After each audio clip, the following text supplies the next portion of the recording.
सांगणार आहे। माझा एक मित्र होता सखाराम परांजपे, काय नाव? मोठी मंडळी बोला, बोलण्याचं स्वातंत्र्य आंबेडकरांनी दिलंय, जरा गप्पा मारत असा कार्यक्रम करू। माझा मित्र होता सखाराम पाटील।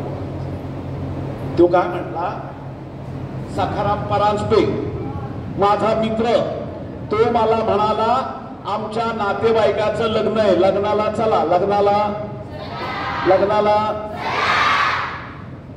परांजपे म्हणजे कशात येतं, बरोबर का नाही? पण लक्षात ठेवा, त्या काळात माझे सर्व जाती धर्माचे मित्र होते। आता आपण जातीचे तंबू करून राहू नका। त्या काळात माझे मित्र होते सखाराम परांजपे, मोरो वाळवेकर, व्यंकय्या, रामय्या, डॉक्टर विश्राम घोले।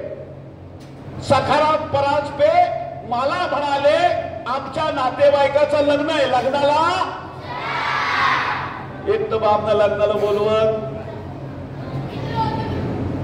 सखाराम परांजपेंनी मला बोलवलं, मी त्या लग्नाच्या मिरवणुकीतून चाललो।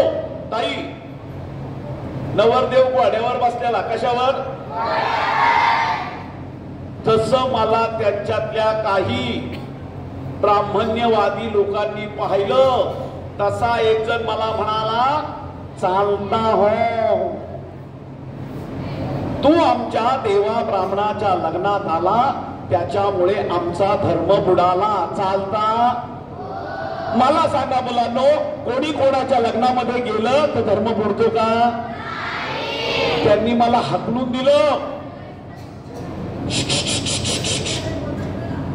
त्या लोकांनी मला हाकलून दिलं, मला राग आला। मी घरी गेलो, गार पाण्याने आंघोळ केली। म्हटलं ही लोक आपल्या नावाने आंघोळ करतात, आज आपण त्यांच्या नावाने आंघोळ करू, हाय काय नाही काय?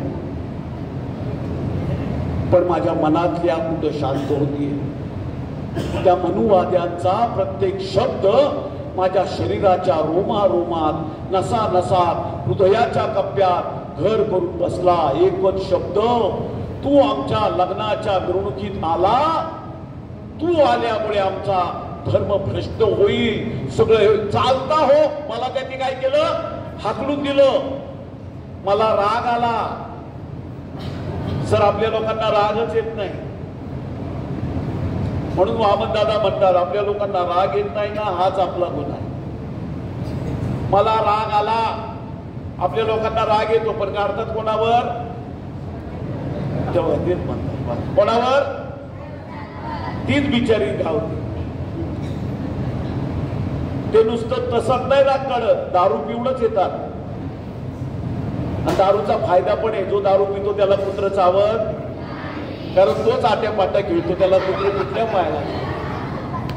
आणि जो दारू पितो सर, तो म्हातारा कधीच होत नाही, तरुणपणीच मरतो। म्हणून मुलांनो लक्षात ठेवा, तुम्ही खूप शिका, डॉक्टर व्हा, वकील व्हा, पण दारूला स्पर्श करणार नाही अशी रोज प्रतिज्ञा घ्या। चुकी बरोबर?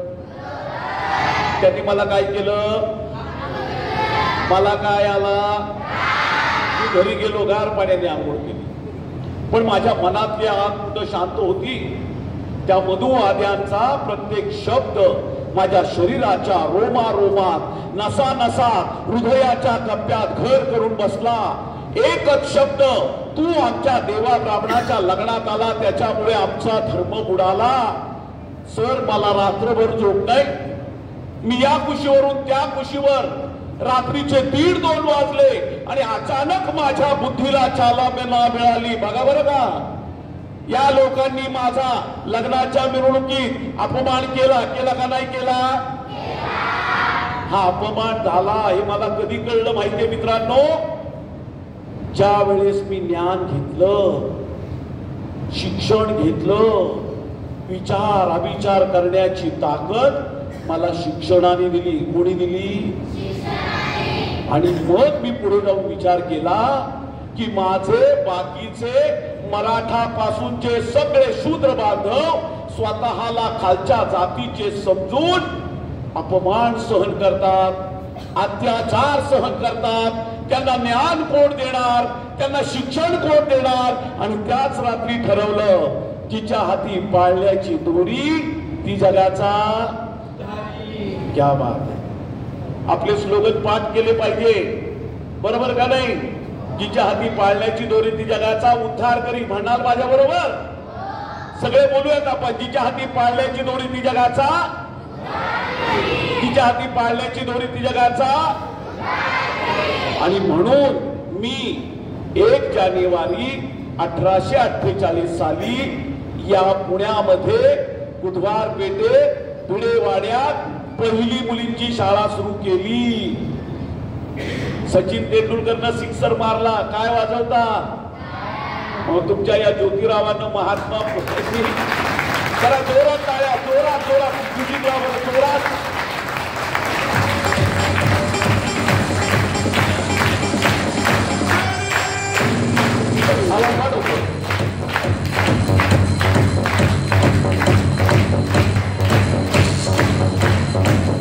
भारतातली पहिली शाळा कधी सुरू झाली? 1 जानेवारी 1800.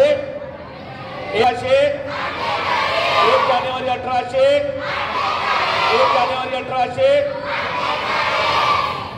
कसा वाटतोय मी शिक्षक म्हणून? असं शिकवतात ना सर. मी शिक्षक म्हणून तुम्हाला कसा वाटतोय? मग शिक्षक दिन कोणाच्या नावाने पाहिजे? ज्योतिराव फुले किंवा सावित्रीबाई फुले यांच्या नावाने. मी शाळा सुरू केली. त्या काळामध्ये खूप जातीयवाद होता, स्त्री पुरुष भेद होते. मी तर म्हटलं मुलींची शाळा सुरू करायची. त्या काळामध्ये मी म्हटलं चला आपण आपल्या बायकोला सांगू. माझ्या बायकोचं नाव काय? काय नाव? बघा सर, सगळी मुलं हुशार आहेत. ये तुला एक पुस्तक भेट देतो. ये इकडे, एक पुस्तक द्या सर. ते म्युझिक लाव. ये ये ये वरती ये ये या. हे घ्या बरं, हे घ्या.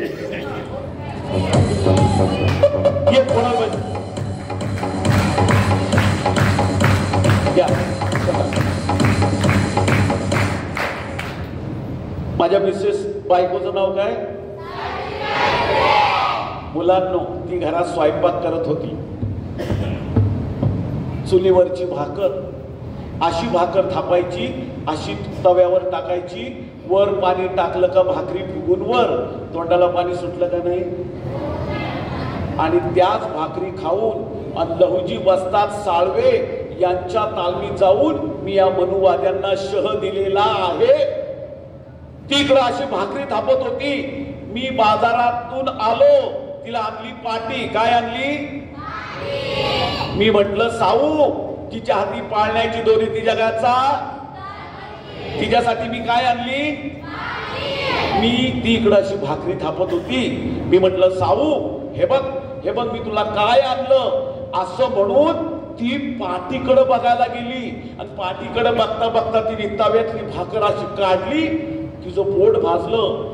तिने ते पोट तोंडात घेतलं, माझ्याकडे आली, पाटीकडे बघितलं. मला म्हटली शेठजी. ती मला शेठजी म्हणायची. मी तिला आयुष्यभर आहो काहो करायचो, तीही मला आयुष्यभर आहो काहो करत होती. म्हणून माझी पुस्तकं वाचा. मी माझ्या भाषणाची सुरुवात कधीच माझ्या बंधूंनो आणि भगिनींनो केलेली नाही. माझ्या प्रत्येक भाषणाची सुरुवात माझ्या भगिनींनो आणि बंधूंनो अशीच होती. तिने असं पाटीकडे बघितलं. मला म्हटली शेठजी, बाजारात चौकोनीचा वाकावापासून आला. मी म्हटलं साऊ, हा तवा नाही, याला काय म्हणतात? मग मी काढला खिशातनं खडू. म्हटलं साऊ, जिच्या हाती पाळण्याची दोरी ती जगाचा. मी तुला शिकवतो, तू आया बायांना. मी पाटी घेतली, खडू घेतला. म्हटलं साऊ, हे बघ याला म्हणतात काय म्हणतात? आता काय शिकवतात? ए फॉर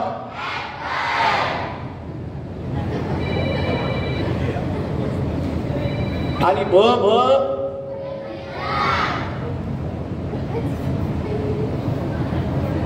आमच्या गरिबांच्या मुलांना आपण पाहायलाही मिळत नाही, पण शिक्षण पद्धती काय म्हणते? ए फॉर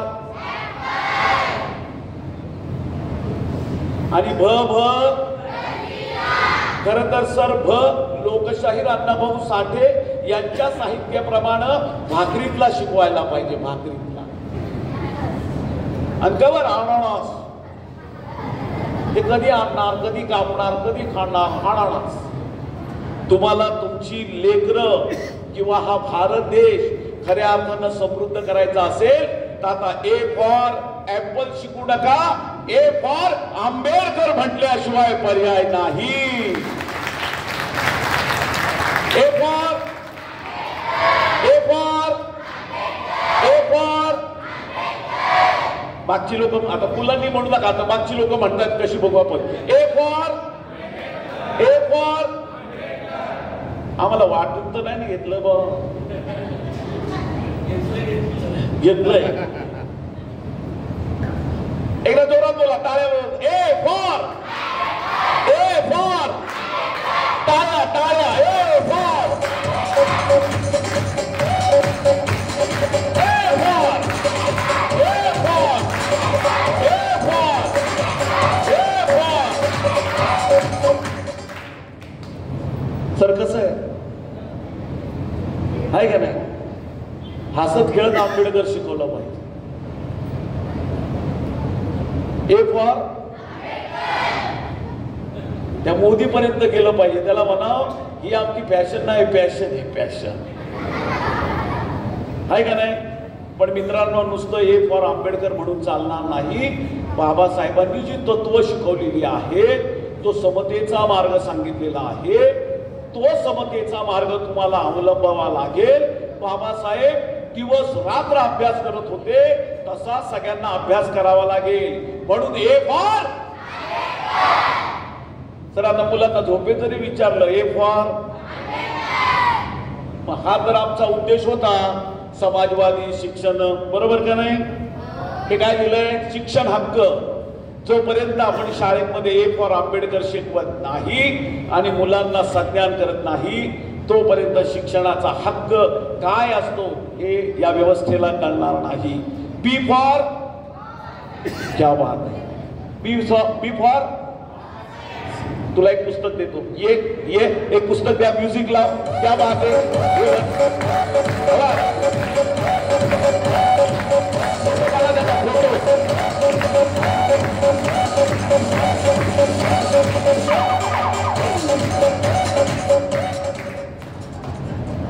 मी म्हटलं का बॉल म्हणा, वळणाचं पाणी वळणाला जाणार सर. फक्त यांना योग्य मार्ग हा सेवादलच देऊ शकतो सर. नाही तर एवढं कष्ट कोण घेत? सकाळपासून बघतोय तुम्ही एवढे राबताय आणि यांना आई वडील म्हणून तुम्हीच आहात. आणखीन काय पाहिजे या मुलांना? त्यामुळं तुम्ही खूप चांगलं काम करताय. मी तर म्हणतो बी फॉर बाबासाहेब म्हणताना तर मी म्हणतो बी फॉर भाई वैद्य म्हणायला देखील हरकत नाही. B for B for B for. तर हात वर करून बी फॉर. हात वर. आपली जुनी लोक तर बी फॉर बी फॉर. कशाला बॉल म्हणायचं? तो चेंडू स्वतःसाठी खेळतो, त्याला भारत म्हणतात.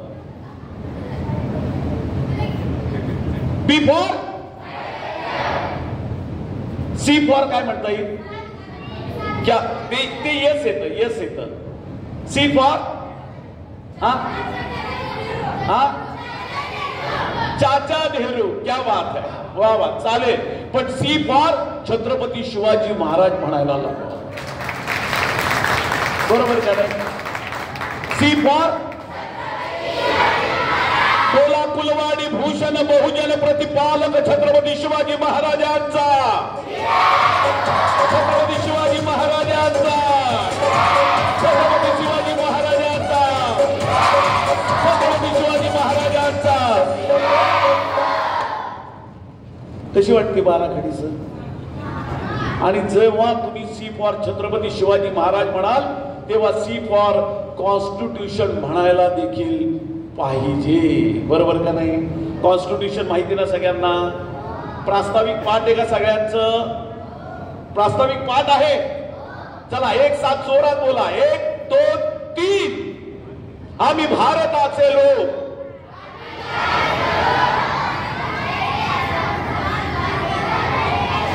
आवाज आवाज.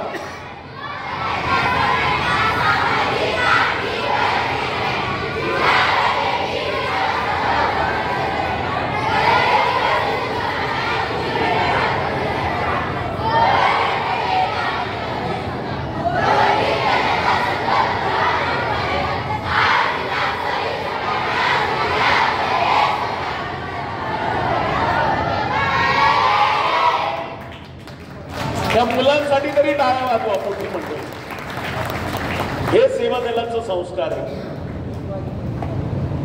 उगाच गणपतीची आरती घेण्यापेक्षा हे केव्हाही चांगलं आहे ना. आम्ही भारताचे लोक, भारताचे एक सार्वभौम समाजवादी धर्मनिरपेक्ष लोकशाही गणराज्य घडवण्याचा आणि त्या सर्वांबरोबर ना व्यक्तीची सामाजिक आर्थिक राजनैतिक न्याय विचार अभिव्यक्ती विश्वास श्रद्धा उपासना यांचे स्वातंत्र्य दर्जाची आणि संधीची समानता निश्चितपणे प्राप्त करून देण्याचा आणि त्या सर्वांमध्ये व्यक्तीची प्रतिष्ठा राष्ट्राची एकता आणि एकात्मता यांचे आश्वासन देणारी बंधुता प्रवर्धित करण्याचा संकल्पपूर्वक निर्धार करून आमच्या संविधान सभेत दिनांक 26 नोव्हेंबर 1949 रोजी याद्वारे हे संविधान अंगीकृत आणि अधिनियमित करून स्वतः प्रत अर्पण करीत आहोत. बोला डॉक्टर बाबासाहेब आंबेडकरांचा.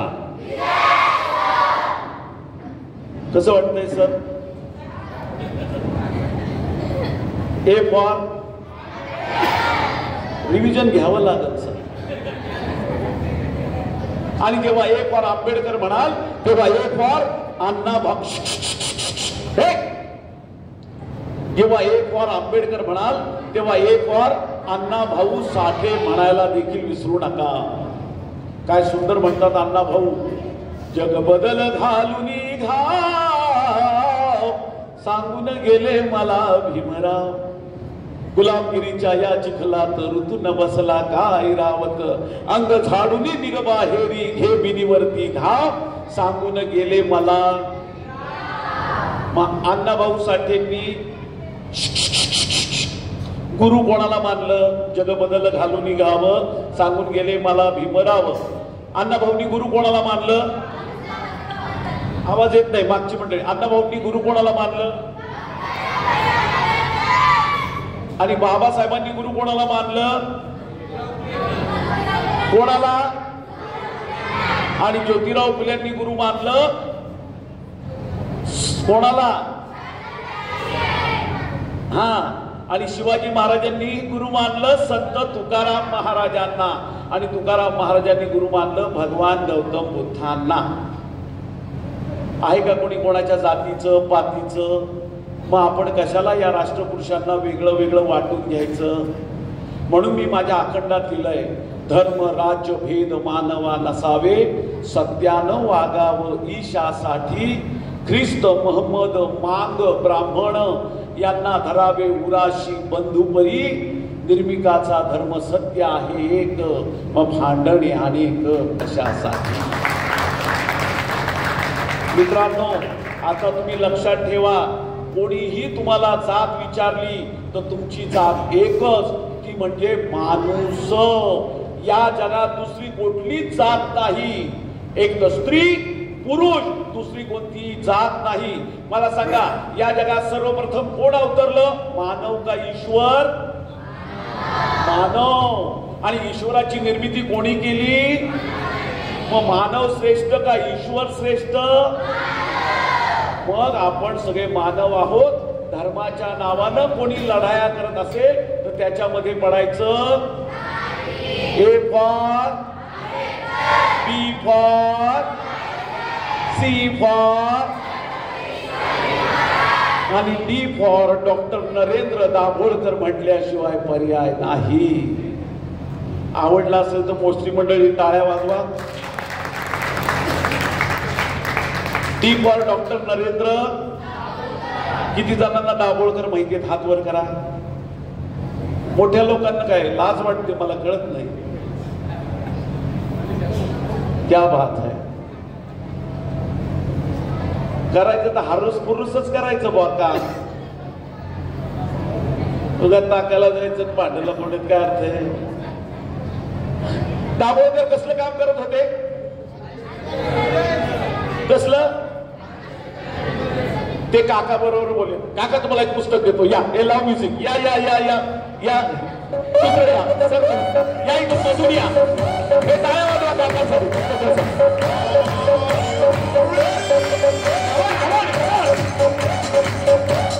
येऊ द्या जरा, टाळ्या वाजवा. मोठी मंडळी हात वर करून, मोठी मंडळी हात वर करून, मोठी मंडळी हात वर करून.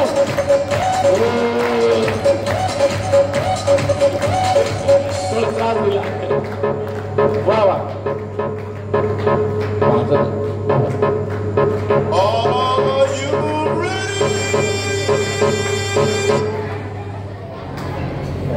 हा एक लक्षात ठेवा, दाभोळकर सर कसलं काम करत होते? त्यांना कशाने मारलं? कशाने मारलं? दाभोळकर सर कसलं काम करत होते? त्यांना कशाने मारलं? मग ज्यांचा अंधश्रद्धेवर विश्वास होता त्यांनी दाभोळकरांना गोळी कशाला मारायची? मूठ मारायची, नाही तर भानामती करायची. पण येड्या हो, तुम्ही किती दाभोळकर मारा, कलबुर्गी मारा, गोविंदभाई पानसरे मारा, तुम्ही व्यक्तीला माराल पण व्यक्तीच्या मनातला समतेचा विचार मारू शकत. बरोबर का नाही?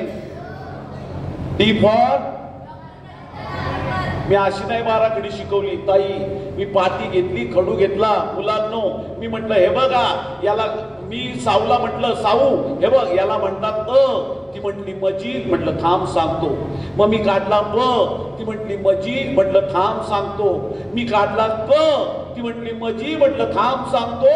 अख्खी बाराखडी मी तिला शिकवली आणि मग मी तिला सांगितलं म्हणजे अन्यायाला प्रतिकार, ब म्हणजे बडव्यांचा नायनाट आणि क म्हणजे कर्मकांडाला मूठ माती. आवडली असेल बाराखडी तर टाळ्या हाना.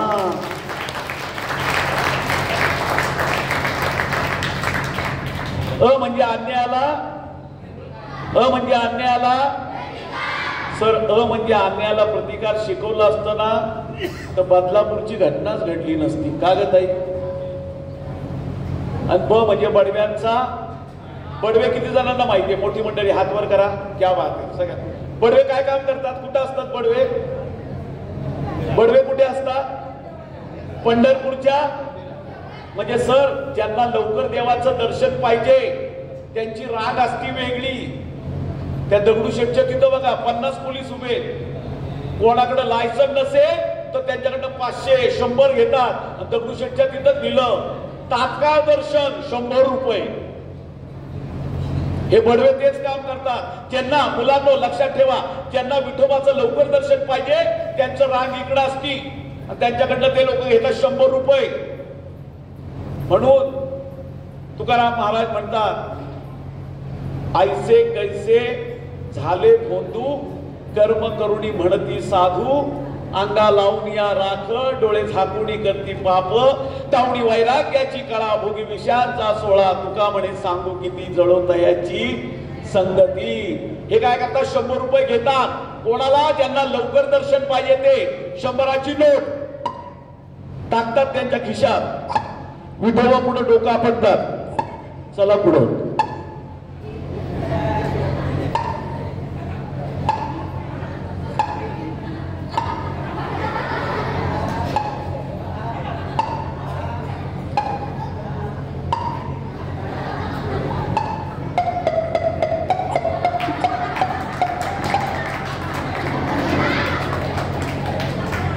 परवा एका बाईचं असं डोकं आपटलं, रक्त चाललं तरी म्हणती बाया मला विठोबानी कुंकू लावलं.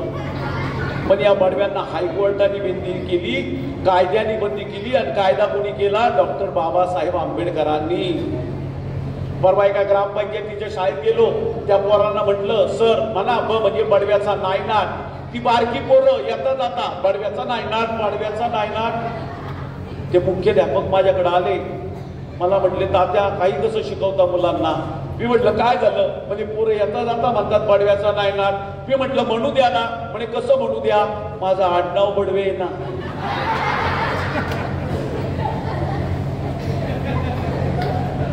म्हणून भारतीय संविधानानं तुम्हाला सवलत दिलेली आहे.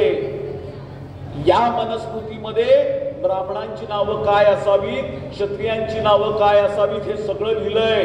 शूद्रांची नावं दगड्या, धोंड्या, पांड्या, कचऱ्या, कचरकुंड्या बाबासाहेबांनी संविधानात अधिकार दिलाय. तुम्ही तुमची सगळी आडनावं बदला आणि सम्राट अशोकाच्या काळातली सगळी नावं घ्या. कशी वाटली बाराखडी? अशी साऊला मी बाराखडी शिकवली आणि पाहता पाहता आपली साऊ नॉर्मल स्कूलमध्ये 4थ्या वर्षाची परीक्षा पहिल्या नंबरने उत्तीर्ण. तिला मी सहज म्हटलं, तिने एकदा चूलबिल आवरली, निखारा बाजूला काढला. मी गप्पा मारताना साऊला म्हटलं, साऊ गोल तवा चांगला आहे का चौकोनी तवा चांगला आहे? तर साऊ म्हणाली, शेठजी गोल तव्यावर भाकरी भाजून निघतील, पण चौकोनी तव्यामुळं चातुर्वर्णाची चौकटच जळून जाईल. म्हणजे धर्म बुडाला असं म्हणणाऱ्या धर्म मार्तंडांना मी मुलींची शाळा सुरू केली, अजिबात आवडलं नाही.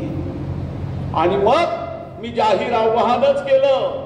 मी म्हटलं, आता तरी मागे येऊ नका, धिक्कारून टाका ती मनस्मृती. विद्या शिकताच पावेल ते सुख, घ्यावा माझा लेख. ज्योती म्हणे, मुलांनो 1 जानेवारी उजाडली, भारतातील पहिली शाळा. भल्या पहाट आपली साऊ उठली, घरातली आवरावर केली, स्वयंपाक पाणी केला. तिच्या मनात एकच ध्यास, आज मी आया बायांना शिकवणार. आदल्या दिवशी तिनं हट्टानं नवं कोरं लुगडं माझ्याकडनं घेतलं, पाटी घेतली, पुस्तकं घेतली. मला म्हणली, शेठजी शाळेचा पहिला दिवस, मला नवं पुस्तक पाहिजे, नवी पाटी पाहिजे. सूर्य उगवला, साऊनं घरातली आवरावर केली, स्वयंपाक पाणी केला. असं लुगडं चापून चुपून नेसलं. सूर्य वर आला, साऊ माझ्या पाया पडली, दादांच्या पाया पडली आणि भारतातली पहिली स्त्री शिक्षिका या पुण्यातून आया बायांना शिकवायला बाहेर पडली.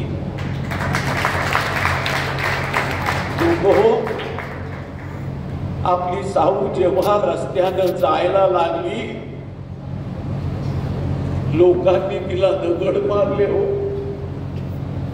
तिच्या अंगावर करकट पाणी टाकलं. एका बाईनं घमेल्यात शेड घेतलं, माती घेतली, पाणी घेतलं. अशी साऊ समोरून येते तशी म्हणाली, चांडाळणे आया बायांना शिकून धर्माचा सत्यानाश करते काय?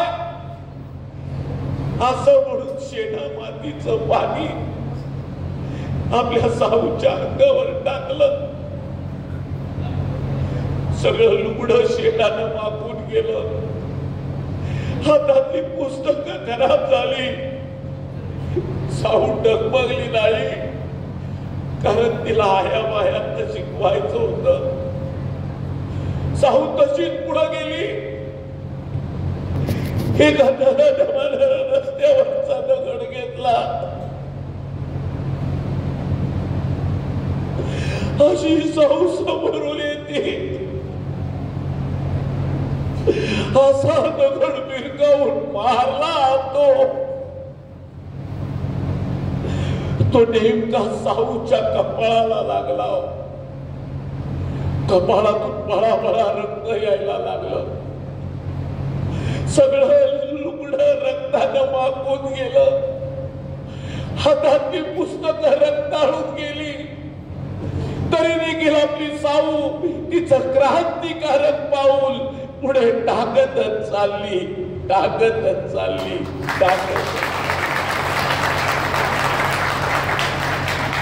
नव्या युगाच्या समाज परिवर्तनाचं ध्येय उराशी बाळगणारी साऊ डगमगली नाही.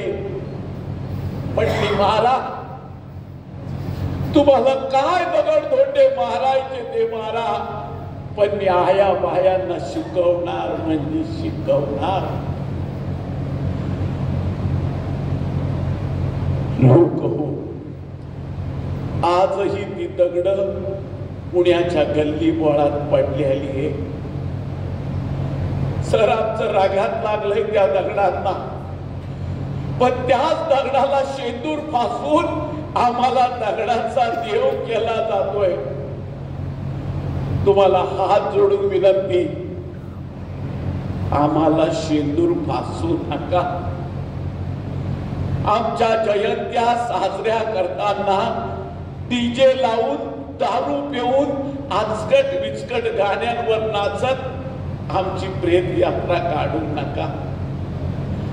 हा आमची जयंती साजरी करायची असेल